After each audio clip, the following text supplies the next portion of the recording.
예, CBS 라디오 박정희 한판 승부 2부 문을 열었습니다. 2부에서는 말씀드린 대로 한준희 대한축구협회 부회장님과 축구 얘기를 해볼 텐데요. 자, 내일 튀니지와의 국가대표 평가전 A매치가 예정되어 있습니다. 그래서 저희가 깜짝 이벤트를 진행하는데 지금 CBS 라디오 박정희 한판 승부를 듣고 계신 인증샷을 우물정 하나둘 그러니까 샵 1212 단문 50원 장문 100원의 유료 문자로 인증샷을 보내주시면 치킨 10마리를 추첨해서 한판 승부 보내드리겠습니다. 내일 평가전을 이 치킨과 함께 시청할 수 있도록 대한축구협회의 도움 없이 저희가 진행하고 있습니다. 자, 다시 한번 우물정 하나둘 단문 50원 장문 100원의 유료 문자 인증샷. 부회장님이 사죄를 털기로.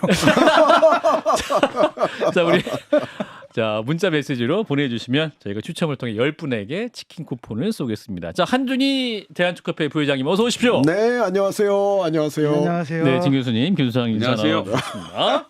자, 일단은 아시안 게임에서 우리 대표팀의 성적이 좋았습니다. 금메달. 기분 좋으시죠? 네, 매우 기분이 좋고요. 매우 선수단 전체에게 축하의 인사를 정말 마음 깊은 곳으로부터 드리고 싶습니다. 마음 깊은 곳으로. 네. 근데 저는 그 경기를 보면서 우리 한준희 부회장께서 얼마나 해설을 하고 싶으실까? 아니에요. 저 아시안 게임 해설까지 했으면 예. 너무 업무가 과중해서 네, 아시안 게임 해설을 원래 예전 이제 KBS 제가 있을 때만 그렇죠. 하더라도 예. 뭐 적어도 우리 대표팀 경기를 안 하더라도 다른 팀 경기라도 해야 되는데 그 아시안 게임을 해설을 안 하니까 좋더라고요. 저는 개인적으로는. 그냥 팬 입장에서 보기만 네. 하셔도 굉장히 재밌으셨다. 아하. 이게 전승 우승이고 아시안 게임 3연패죠.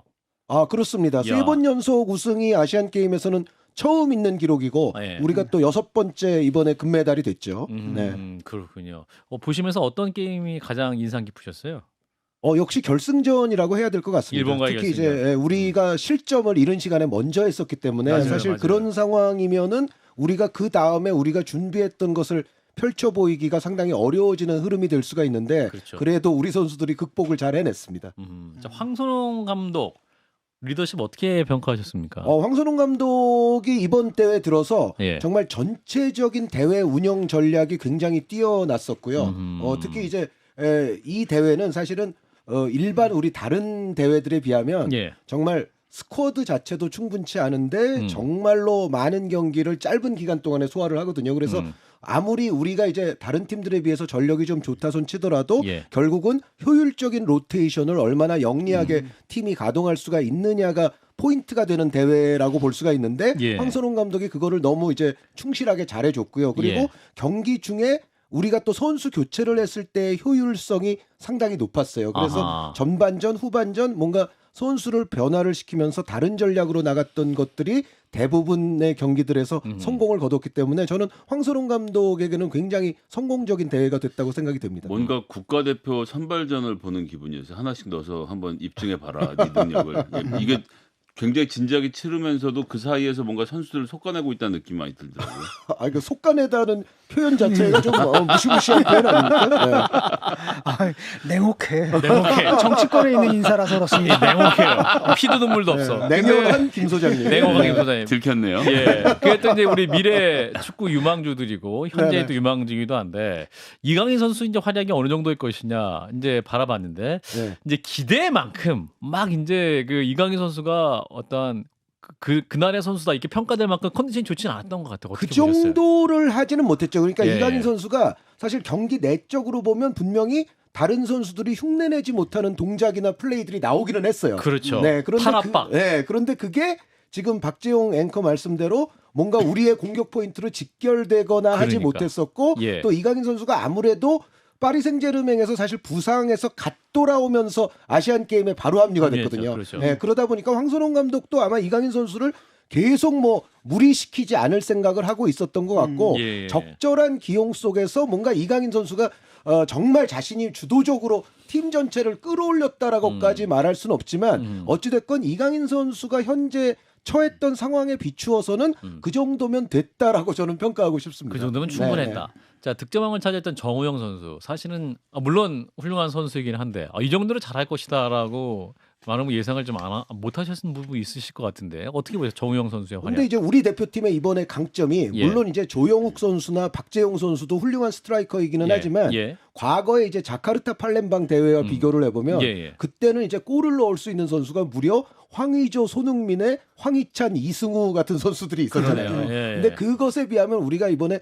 스트라이커 진용은 4년 전, 5년 전 그 자카르타 팔렘방 대회 때에 비하면은 이른바 네임밸류는 좀 떨어진다고 볼 수가 있는데 예. 그 대신 우리 이번에 그 황선홍호가 자랑할 수 있는 가장 결정적인 대목은 역시 공격형 미드필드 라인이었습니다. 아하. 여기가 정우영, 이강인, 고영준, 엄원상 이런 엄원상. 송민규 아. 이런 선수들로 구성이 되고 뭐 홍현석 선수도 상황에 따라서는 이 2선 공격형 미드필드로 올라올 수가 있으니까 예. 전반적으로 지난 5년 전 대회에 우리 대표팀의 가장 강점이 화려한 공격수들에게 있었다고 한다면 예. 이번에는 엄청난 미드필드진에 있었다고 볼 수가 있거든요. 근데 정우영 선수가 그러한 어떤 미드필더 중에서는 저는 사실 기대를 많이 했어요. 아하. 가장 오히려 골을 많이 넣을 수 있는 우리의 그 공격형 미드필드 라인의 선수가 저는 정우영 선수라고 생각을 했었기 때문에 예. 뭐 정우영 선수 이번에 골 많이 넣은 거는 개인적으로는 저는 그렇게 놀라고 있질 않습니다. 알겠습니다. 저만 놀랐던 걸로 하겠습니다.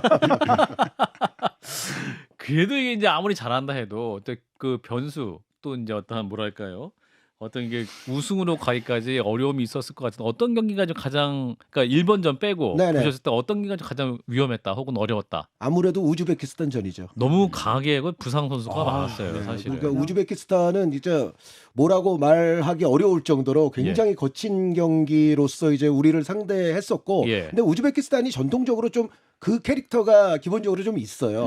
아니 특히 아무리 세도 이제 뒤에서 그러니까- 생각하고 그러니까 우즈베키스탄하고 중국하고 붙으면 진짜 볼만할 것 같아요. 제 생각엔 중국이 질 것 같습니다.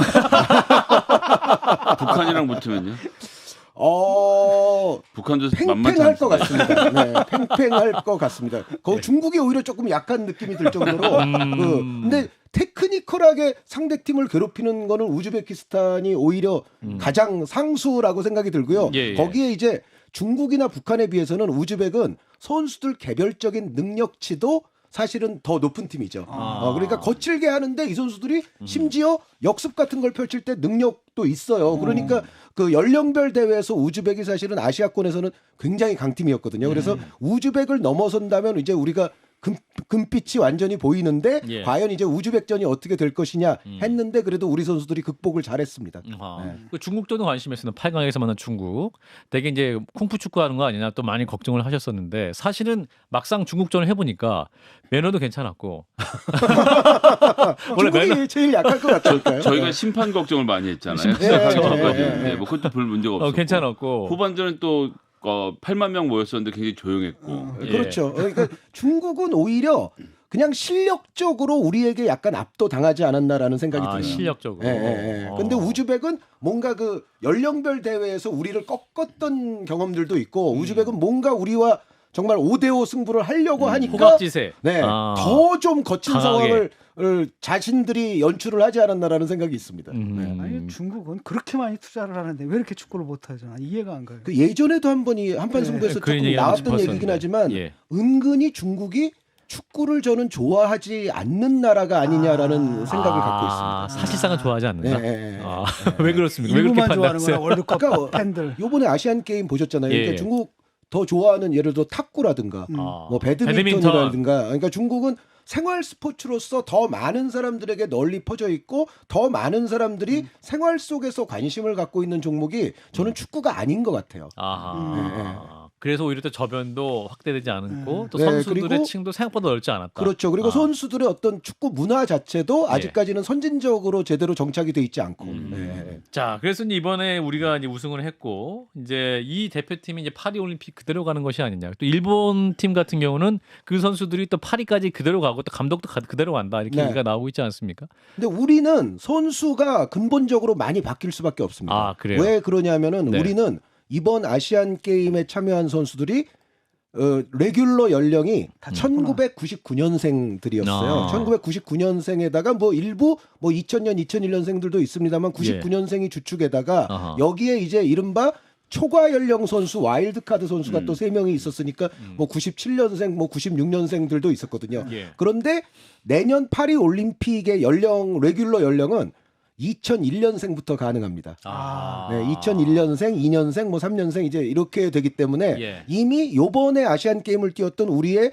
99년생이라든가 2000년생이라든가 또 와일드카드 선수들은 이제 바뀔 수밖에 없는 상황이고요. 그러니까 예. 파리 올림픽에 나갈 수 있는 연령대의 선수는 뭐 이강인 선수, 고영준 선수, 황재원 선수 등 몇 명 안 됩니다. 아하. 그래서 어차피 바꿔야 됩니다. 어차피 더 근데- 연령이 낮아지고. 아니 그 선수 구성을 그러면은 이게 좀 그렇지 않습니까? 원래 이게 아시안 게임하고 올림픽 나가고 이렇게 같이 할 수 있게끔 구성을 했어야 되는데 애초에 그게 이제 그 대회를 바라보는 약간 시각, 철학 자체가 병역이냐 군대 때문에.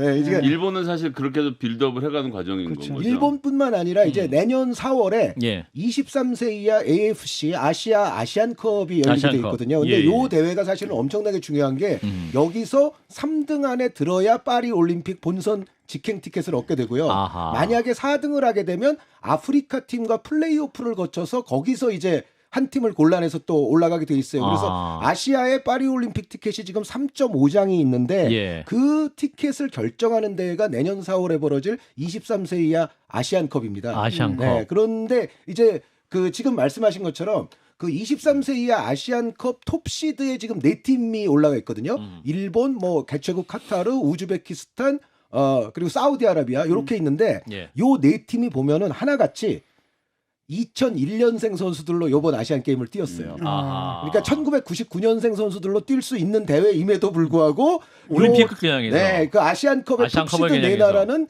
한결같이 2001년생들로 뛰었습니다. 아하. 와일드 카드도 없습니다. 아하. 초과 연령 선수도 없어요. 그렇군요. 그래서 이 팀들은 연속성을 갖고 갈 수가 있는데 예. 우리의 경우에는 아까 말씀드렸던 대로 극소수의 선수들만 올림픽 연령에 해당이 되거든요. 아하. 그러니까 연속성을 가져갈 수 없는데 좀 전에 김 소장님 말씀대로 예. 우리는 요번 대회도 잘해야 되고 다음 대회도 잘해야 되고 다다음 대회도 잘해야 되고 그런데 이제 약간 이걸 다르게 보는 나라들은 요번 대회는 좀 못해도 되고 강약 이제, 중강약. 요 적용하면서, 팀으로 이제 계속 다음 대회 성장한다. 다다음 대회를 잘하면 된다라고 생각하는 팀들도 있다는 게 약간 차이죠. 그 부회장님 보시기에는 우리의 전략이 성공할 것이다. 우리의 전략이 뭐 나은 거냐? 간절하다. 우리는 상대의 전략이 나은 거냐? 우리는 이거 선택한 전략이 아니라 그냥 주어진 것 같은데. 그렇습니다. 그래서 이거를 어떻게 이제 철학적으로 평가할 수는 없는데, 근데 우리는 분명히 그 병역 특례라는 것에서 아시안 게임이라는 대회 자체가 특성이 자유로울 수는 없습니다. 그래서 그 병역 특례를 또 받았을 때 한번 생각해 보십시오. 지금 손흥민 선수, 김민재 선수, 뭐 황희찬 선수 이런 선수들이 다 병역 특례를 받았잖아요. 해외 리그에서 자유로움이 있는 그렇죠. 거죠. 그리고 지금 아까 정우영 선수, 뭐 이강인 선수 말씀도 하셨지만 이 선수들도 이제는 안정적인 유럽 리거로서의 생활을 할수 계속 있는 거죠. 이어나갈 수 있지 않겠습니까? 예. 그리고 이번에 또 병역 특례를 받게 되는 K리그에 있는 선수들도 이강인, 정우영, 홍현석 선수처럼 또 이제 유럽 무대에 도전할 수가 있단 말이에요. 그래서 전체적으로 이게 대한민국 축구 발전에 제가 수치적으로 계량화하기는 어렵지만 그래도 병역 특례가 어쨌든 도움이 되기는 된다고 봐야 돼요. 그래서 그 나이에 꽉 차서 맞게 출전해서 결국 금메달을 따는 것 이거 자체를 뭐 철학적으로 잘못됐다고 말하기에는 저는 그건 무리가 있다고 봅니다. 잘못했다고 말하고 있지 않습니다. 예. 자, 그 카타르 이제 아시안컵 말씀하셨는데 자, 아시안컵은 그 감독이 누굽니까? 그 이번에 4월 달에 열리는 4월 때. 23세 아시안컵 네. 그 당연히 황소롱 황소롱 감독에서 감독. 가게 될 겁니다. 아하. 그러니까 올림픽까지. 이번에 또 그 아시안컵 예선을 얼마 전에 창원에서 예. 이번 아시안 게임 멤버들과는 다른 멤버로서 또 치렀었거든요. 네. 그렇군요. 이제 클리스만 감독도 굉장히 궁금해하시는 분 많으세요. 클리스만 감독은 요즘 잘 지내시죠? 이제 내일 A 매치를 앞두고 있습니다만. 네. 예. 잘 지내기를 바라고요. 내일 그 튀니지전이 예. 여기서 잘 지내고 계시나요? 아니면 독일에서 잘 아니 지내고 계시나요? 이미 지금 훈련 시작했고 훈련 시작했고. 그 전부터 이제 와서 예. K리그도 이제 관전하면서 관찰을 했죠. 그런데 예. 내일이 이제 튀니지전이고 그 이후에 다음 주에 베트남전이 있지 베트남전인데. 않습니까? 그런데 예. 우리가 냉정하게 봤을 때 예. 페루와 엘살바도르 이때도 사실은 포커스는 페루전이었고 웨일즈 사우디 때도 포커스는 사실 웨일즈전에 더 맞춰졌거든요. 그렇죠. 이번에 튀니지 베트남은 그 앞선 그 일정들보다 훨씬 더 튀니지전에 포커스가 맞춰질 겁니다. 베트남이 그 중국과의 경기에서 진 팀이더라고요. 네, 예. 그리고 박항서 감독 시기에 물론 좀 황금 세대를 네. 보내기는 했지만은 그 사이클도 어떻게 보면 어느 정도 끝나는 와중이고 또 그렇다 치더라도 예. 우리와는 아무래도 현격한 차이가 좀 있기 그러니까요. 때문에 음. 근데 튀니지는 상대적으로 카타르 월드컵 본선을 뛰었던 팀이고요. 그리고 상당히 많은 수의 유럽 리거들을 보유하고 있을 뿐만 아니라 카타르 월드컵 당시에 덴마크와 비기고 프랑스를 이겼던 팀이에요. 예. 그런데 물론 이제 그 프랑스와의 조별리그 마지막 경기는 프랑스 입장에서는 총력을 다하지는 않아도 되는 경기이기는 했지만 어찌됐건 이 튀니지가 얼마 전 월드컵에서 보여준 플레이만 보더라도 우리로서는 쉬운 상대가 아니거든요. 아하. 그래서 클린스만 감독에게 내일 경기가 정말로 중요한 또 시험대가 되기 때문에 만약에 승리를 한 경기가 별로 없어가지고 사실은 네, 지난번 마지막 사우디 때 이제 사우디. 이겨서 예. 만약에 튀니지를 이길 수 있으면 이제 처음으로 2연승을 할 수가 있는 거죠. 예. 그래서 부디 튀니지전을 좀 좋은 내용, 좋은 결과로서 마치기를 간절히 바라고 있습니다. 그 우리 크리스만 감독님도 이게 국내 체류를 좀 별로 안 하신다라는 것들 축구 팬들의 여론이나 국내 언론들이 그렇게 호의적이지는 않은 것 같아요. 그거는 저는 국내 언론과 그 대중들의 여론의 반응이 뭐 자연스러운 거라고 생각을 하고요. 알고 계세요? 원래 우리 크리스만 당연하죠. 크리스만 감독 알고 그러니까 계세요? 그게 근데 그래도 되는 건가요? 아니면 좀 이례적인 건가요? 그 아니, 이제 부회장님한테 부회장이 어려운 어려우라고 해서 아니 그러니까 이게 뭐 며칠을 거주를 해야만 한다라는 규정은 조항을 없어요. 계약서에 넣거나 하기는 힘들겠죠. 아. 뭐 여태까지도 그랬을 거고 그런데 예. 기본적으로 어쨌든 어떤 한 나라의 대표팀의 감독이면 예. 적어도 그 예. 나라의 국민들로 하여금 저 감독이 그래도 우리 대표팀에 어느 정도 헌신을 하고 있구나. 예. 물론 항상 대한민국 땅에 있을 필요는 없고 그렇죠. 저는 사실은 저 개인적으로는 어느 정도는 뭐 본인의 거주지인 뭐 미국에 가 있을 수도 있고 뭐 외국에 갈 수도 있다고 생각을 합니다. 그런데 예. 다만 그라운드 위에서 보여주는 내용이 좋고 그렇죠. 그 내용을 위한 준비가 충실하다는 이미지만 준다면 정확히 뭐 며칠을 한국에 논란이 머물렀느니 없겠죠. 그거는 사실은 중요하지 네. 않을 수도 그러니까 있거든요. 우리는 그냥 그런 감독하면 점은, 생각하는 아니요 그런 점에서는 대표팀의 클린스만 감독의 색깔이라는 게 잘 보이지는 않는 것 같아요. 그러니까요. 예. 이제 바로 그런 그 내용적인 측면에서 좋아지면 사실은 며칠 한국에 있었어, 뭐 며칠 미국에 있었어 이런 건 나중에는 저는 별 문제가 안 된다고 보거든요. 예. 그러니까 항상 한국에서 모든 한판 승부를 매일 청취해야 대한민국 축구가 잘 되는 건 아니지 않습니까? 그렇습니다. 그러니까 예, 예. 매일같이 뭐 한국에 있고요, 뭐. 있을 필요는 없는데 문제는 이제 그라운드 위에서 보여주는 내용과 결과가 예. 모든 것을 결국 그게 저는 말해주게 될 거라고 어느 생각합니다. 정도 안에 달라지는 것이 좋습니까? 이번 두 경기에서는 좀 제대로 좀 나왔으면 합니다.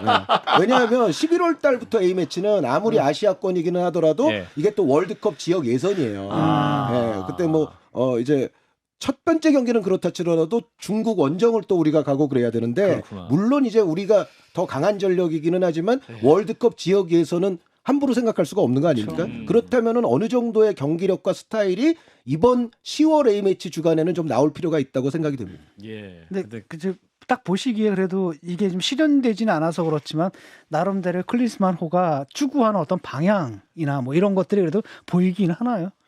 클린스만 감독도 추구하고 있는 축구의 방향 자체는 저는 아예 없다고는 생각하지 않습니다. 그러니까 예.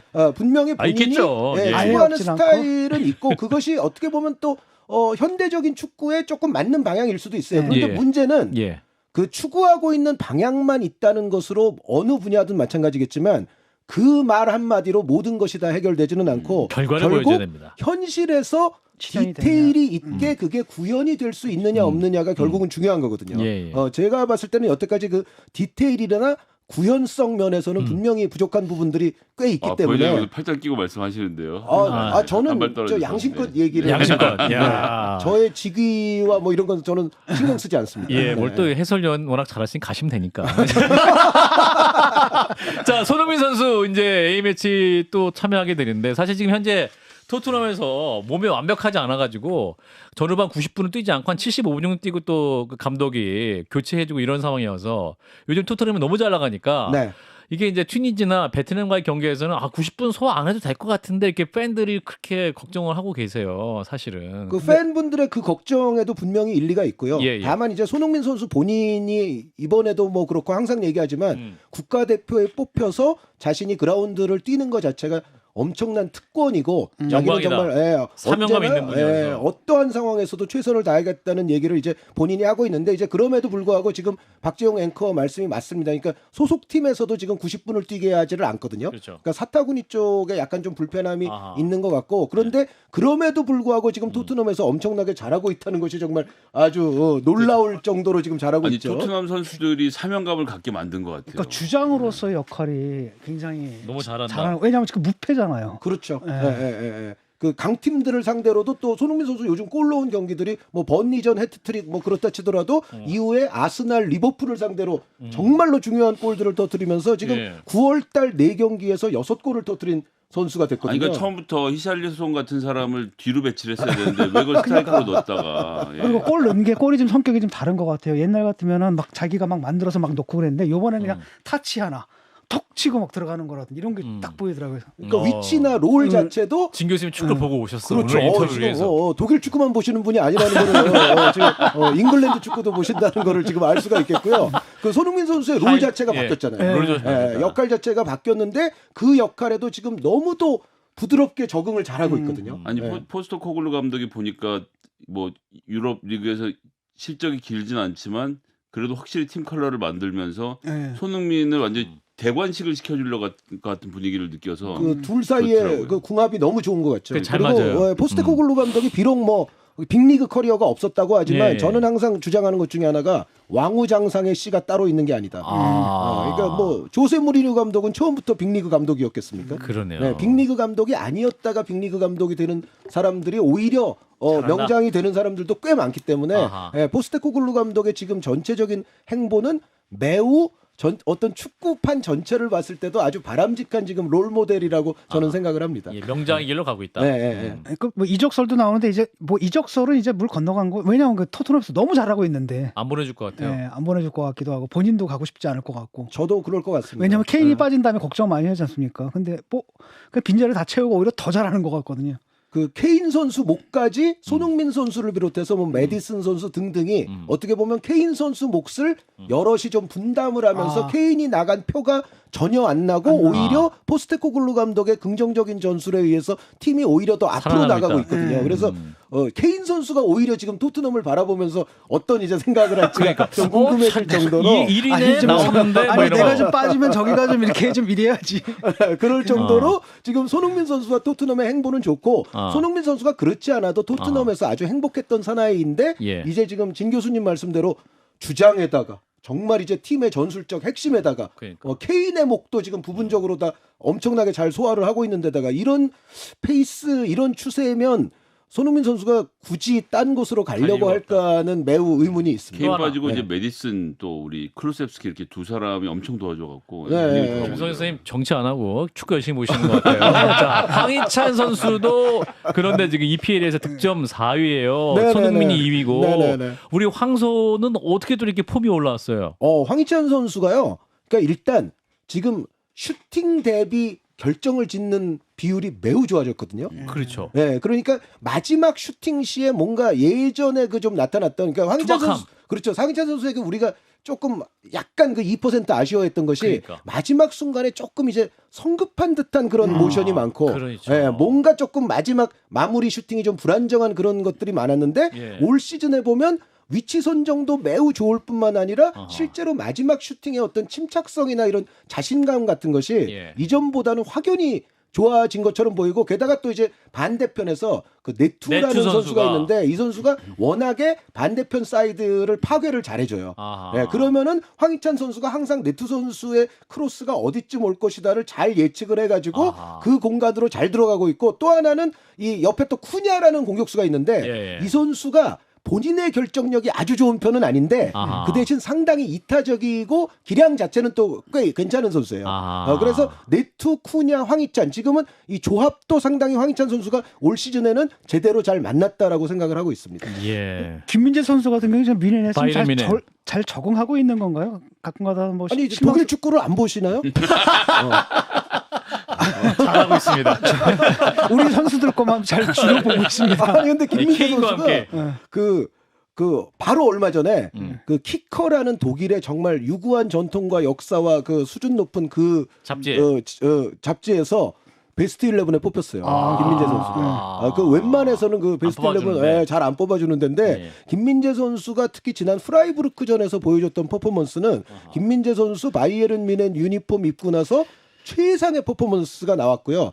그리고 지금 그 바이에른 뮌헨의 다른 수비수들이 예. 계속 부상에 신음하고 있어요. 맞아요. 그래서 맞아요. 바이에른 뮌헨은 거의 김민재가 원 센터백으로 혼자서 막아야 될 정도로 아하. 김민재 선수에 대한 의존도가 지금 어마무시하게 그 높습니다. 어느 장면을 보니까 진짜 혼자 서 있더라고요.